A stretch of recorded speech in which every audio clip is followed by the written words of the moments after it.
Hello, my name is Kathy, and today I'll be teaching the Irish song Lord Galway's Lamentation from the 40 O'Carolan Tunes for All Harps book by Sylvia Woods.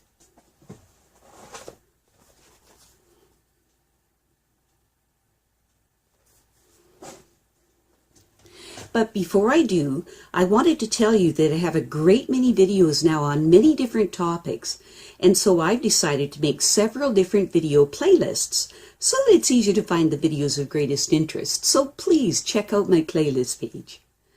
Now please refer to my introduction to the O'Carolan tunes for more information on Turlough O'Carolan and for the finger exercise at the end of the video before beginning this piece. Lord Galway, or Massou, was born in Paris. He was the son of the first Marquis de Rouvigny, a distinguished French diplomat, and a nephew of Rachel, the wife of William Russell, Lord Russell. He was a soldier and served in the French army under Turenne, who thought very highly of him.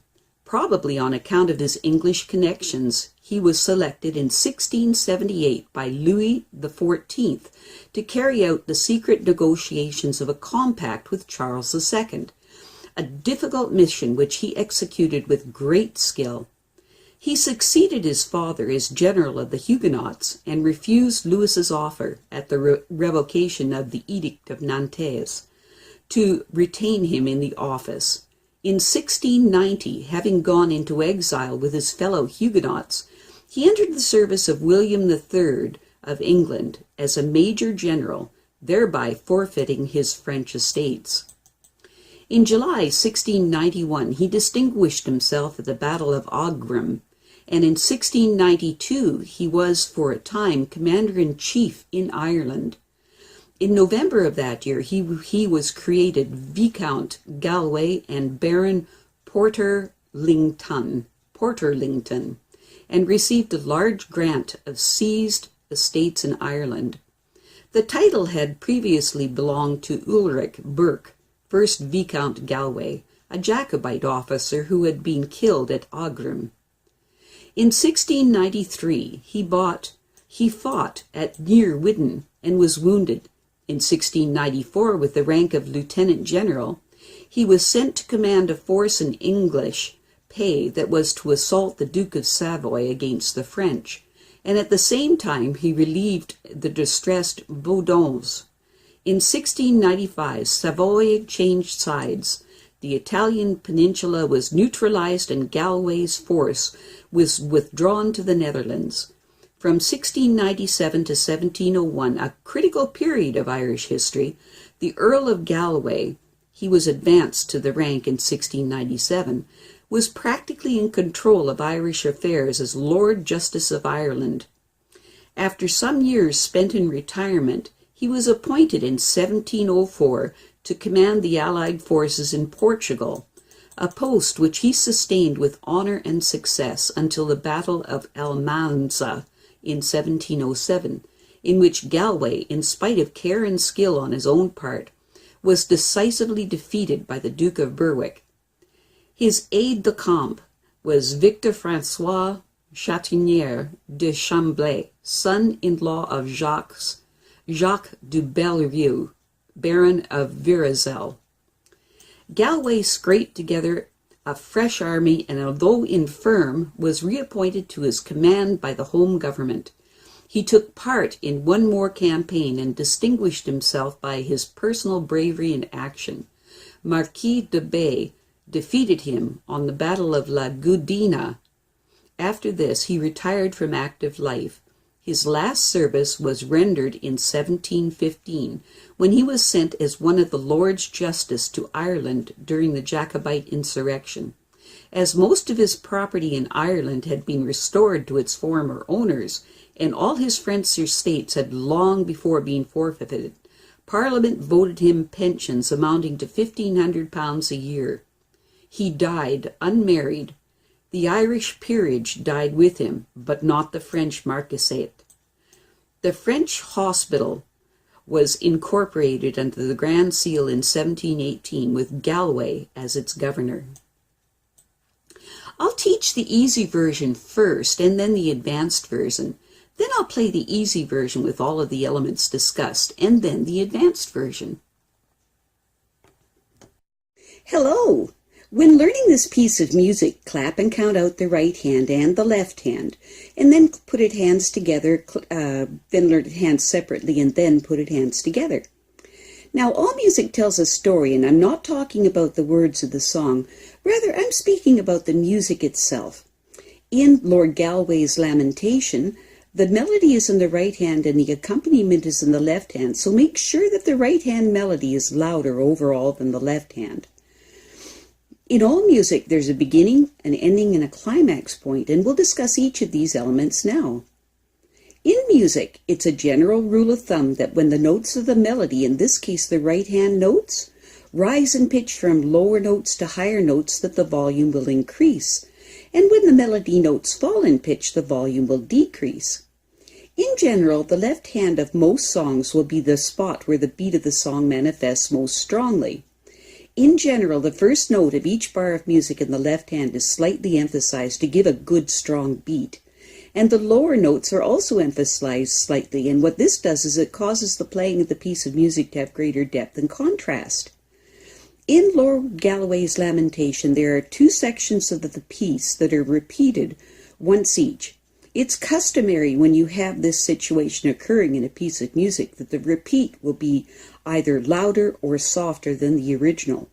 In Lord Galway's Lamentation, the piece starts out with an MF volume sign, which indicates that you start the piece off moderately loud.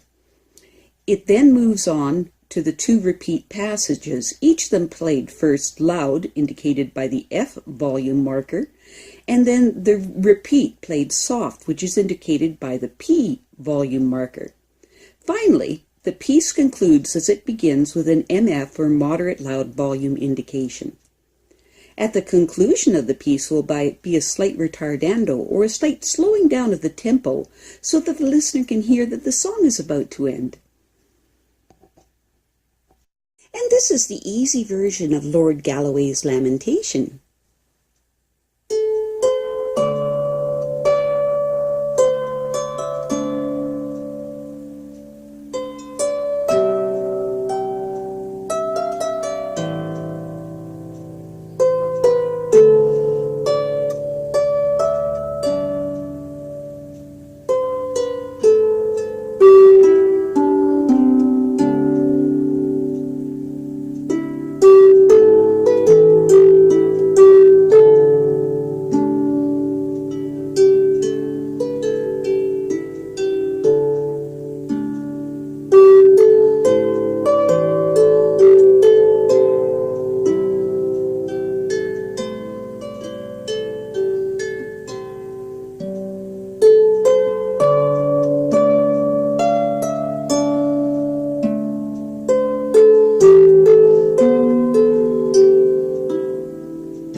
Excellent.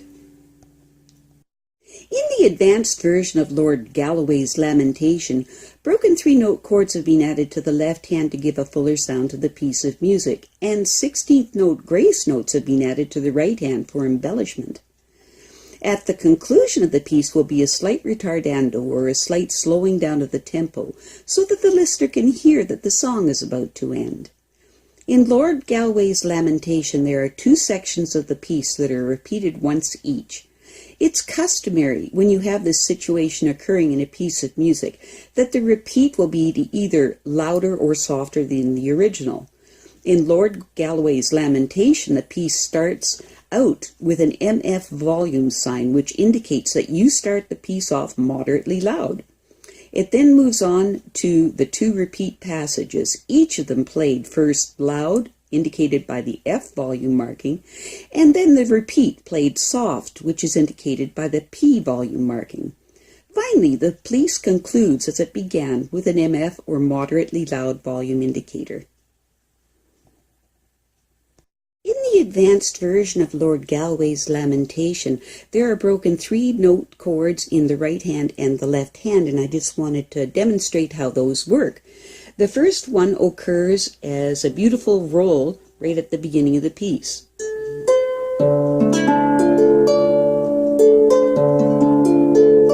One right after.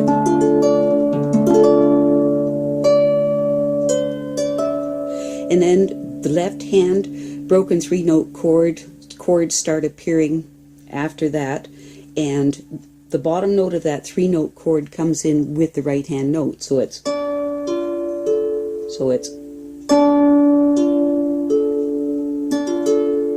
see how that works? And there are also grace notes in the advanced version, and the first one appears in the middle of the second line in the right hand. Now the grace notes are not louder than the melody note, so it's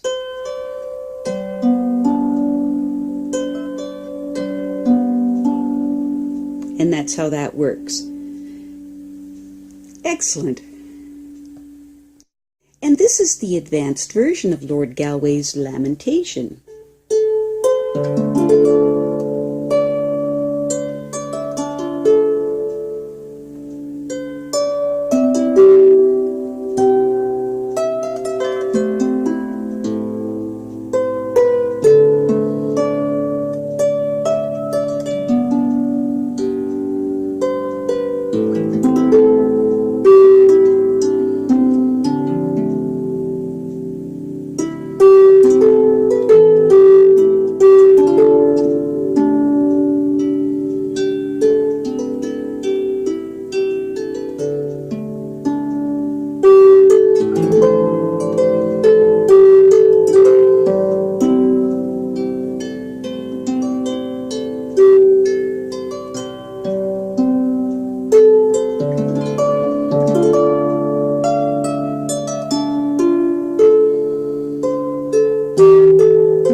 Excellent. I have a great many videos now on many different topics, and so I've decided to make several different video playlists so that it's easy to find the videos of greatest interest. So please check out my playlist page. Well, that's it for now. To stay up with my latest videos, make sure to subscribe to this free YouTube channel by clicking the red subscribe button right below this video. Take care.